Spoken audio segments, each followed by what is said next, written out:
Hey guys, welcome back to another video. In today's video, we are going to be doing the Week 6 college football picks. I can't believe it already. It is Week 6 in college football. It's going to be a very good week.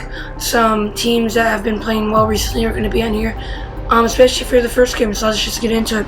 First, we have Syracuse versus UNLV. UNLV is ranked now number 25 in the rankings, but they are playing a difficult and good Syracuse team. Kyle McCord, obviously the leader for the Syracuse team. And Trevor Pena has been a top receiver. I don't think he was their top receiver near the beginning of the year, but now he's looking very good coming off of a win versus Holy Cross last week. UNLV's Matthew Sluka, obviously a lot of controversy, taking NIL money over college football and leaving UNLV because UNLV or some NIL didn't pay him. But they are still a top 5 Group of 5 school, and Haji Malik Williams is a very good replacement for him. He played excellent versus Fresno State as they blew him out last week. So I got UNLV beating Syracuse. I know y'all might be surprised, but I think UNLV has a lot of momentum right now. I have them beating Syracuse. Next, we have Missouri versus Texas A&M. It's going to be a good match. Missouri has been struggling a bit lately. Brady Cook playing all right. But Luther Burden, surprisingly, is not the receiver on the team with the most receiving yards, most touchdowns. He has the most touchdowns on the team. But Missouri's kind of been a bit, not as good as they usually should be. They should be better this year. They know their standout running back, who I think is from a D2 or D3 school, transfer from one of those schools, is playing amazing. He's a top running back right now. But Texas A&M, Marcel Reed off to a great start with Texas A&M. They beat Arkansas last week. I think it was 21-17, if I'm correct on that. It was in the picks last week. Marcus Ratcliffe, 3 interceptions for Texas A&M, and they are looking like a real contender for the playoffs right now. I actually have Texas A&M upsetting Mizzou or Missouri. I have Texas A&M winning. I'm just going to be honest. Texas A&M for the win. Next, we have Clemson versus FSU. Before filming this, I actually did hear DJ Youngale is out with a hand injury, or I think he broke his thumb or finger.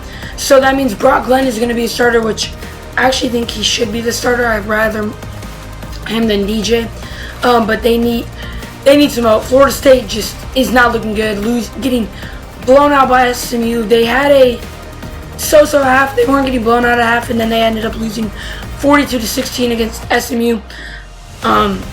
Mike Norvell, is he out in maybe a couple games? That's the big question for FSU. That's the headline question. Wardell Williams hasn't even hit 60 rushing yards yet this season, which is insane because Wardell Williams was expected to be your, I don't know about Ashton GT level, but very good running back, and he hasn't been that. Clemson's Cade Klubnik, who has played very well, very good game against NC State, is looking very good. Bryant Wesco has looked very good at the receiver position, and they're coming off a very strong week, obviously against NC State, blowing them out in the first half. NC State came back a bit there with some points of their own in the second half, but they still blew out NC State. And I got Clemson beating FSU just because Brock Glenn is starting. Again, Brock Glenn, even when he started last year in the game versus Georgia, was horrible. So I got Clemson beating FSU. FSU is going to be 1-5. I think it's going to happen.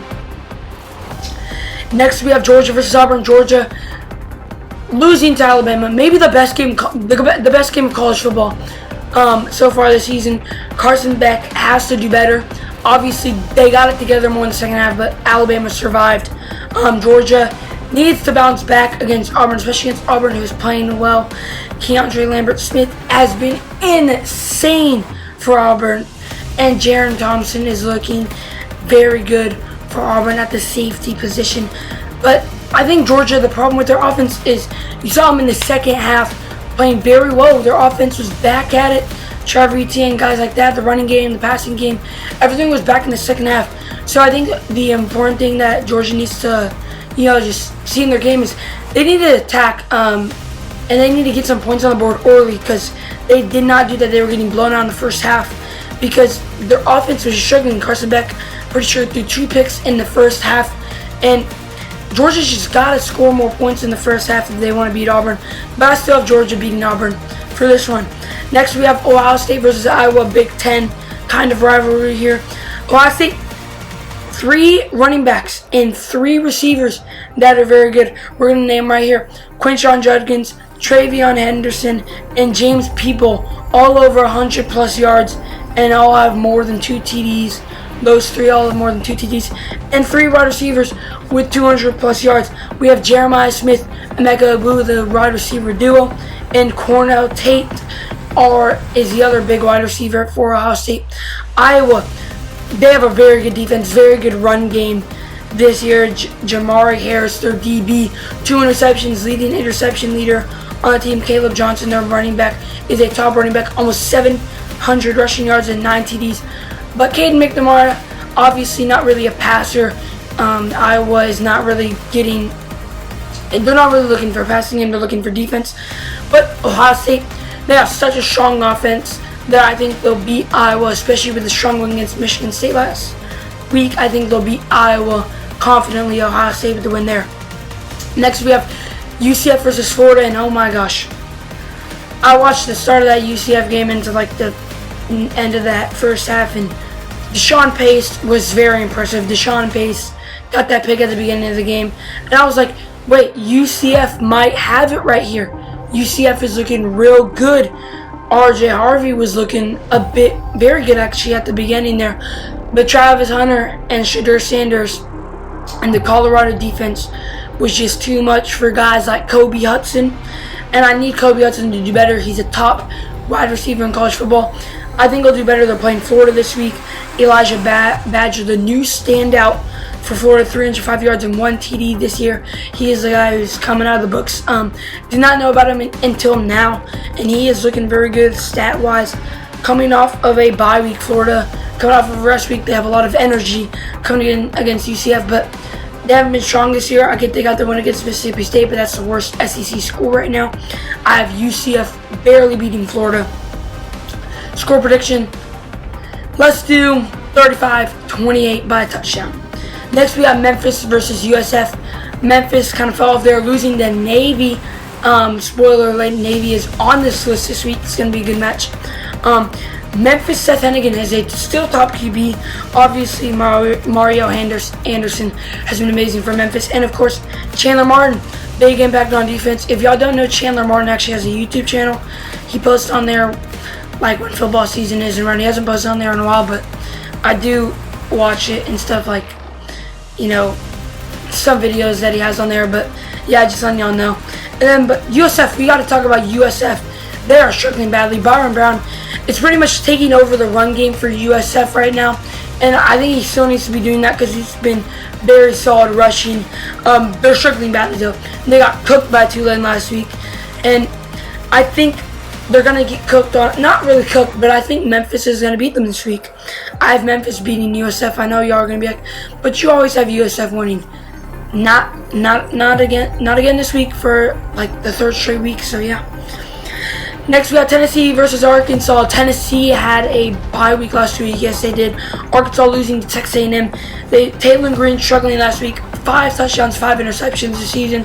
And last week was like his little rocky kind of game for this season. TJ Metcalf still looking pretty good. Obviously, I'm pretty sure we covered him last week. Andrew Armstrong, the wide receiver that I haven't covered all season for Arkansas, is doing amazing. 400 plus yards. But he has yet to score a touchdown. So if he does not score a touchdown, Arkansas is not in for something good right now, especially playing Tennessee, coming off of a bye, looking very good, looking very strong. Dylan Sampson has 10 rushing touchdowns. He's looking for a big week. Lama Viva, their quarterback, is looking for a big week. Brew McCoy is back. Obviously, Brew McCoy was struggling last year and this year so far. 200 plus yards, no touchdowns yet to score. But Brew McCoy is playing very good. I got Tennessee beating Arkansas. And next, we got the last 2 games. Michigan versus Washington. Yes, it is the national championship rematch. It's going to be a good game. Very good game. Alex Orji, is he the answer? That's a big question. He hasn't obviously thrown well, but he has rushed well because that's what he's meant to do. Kalom Owens, I've said this every week, but I always have him over Donovan Edwards. And Kalom Owens has played very good. 500 plus yards, 6 touchdowns scored this week. But Michigan's defense has got to do better, and if they don't, I think Washington could win. Because Washington, holy smokes, I didn't realize this. Will Rogers is playing very well. 10 touchdowns, no interceptions, over 1,000 yards throwing.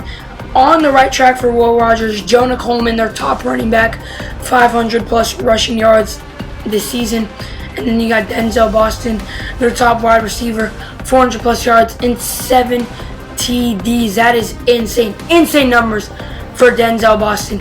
I actually haven't heard of him for the past couple weeks until last week. 7 touchdowns is insane for a wide receiver. That's obviously Will Rogers' main target. If 10 of his touchdowns, or 7 out of his 10 touchdowns passes has been to Denzel Boston. But I got Michigan edging this one out against Washington in the rematch. Obviously, this isn't the national championship rematch, and Michigan is nowhere near as good as last year. But all I got to say for Michigan is that their defense has got to step up. Will Johnson has got to step up. But I got Michigan winning. And next, we have it. The match of the week. Navy and Air Force academies battling it out to each other. And Navy, oh my gosh. Navy has been insane this year. 4-0. You got Blake Horvath leading the team in passing yards, obviously, because he's a quarterback, and rushing yards. Passing yards, 600 plus passing yards, which is a lot for a military academy. Usually they don't throw the ball, they run the ball and focus kind of on their defense. Rushing yards, he has over 450, so very impressive start. Colin Ramos, 51 tackles. That is insane. He is a guy that I haven't heard of until today, and his stats look pretty good. 51 tackles. He's probably up there leading tackles in the nation. But we got Air Force. Cade Harris, the wide receiver, leading rushing and receiving yards. Rushing, he has 140 yards and 3 TDs. Receiving yards, he just has over 115. Obviously, Air Force is struggling 1-3 this year. And John Boucher, their quarterback, is struggling as well. 0 touchdowns thrown this whole year and 2 interceptions. Air Force is definitely off to a slow start. Definitely off to a slow start this year. Can they beat Navy? I don't think so. I got Navy beating Air Force this week for your match of the week. That's it for this video. Thank you for watching this video. I'll see you guys in the next one. Goodbye.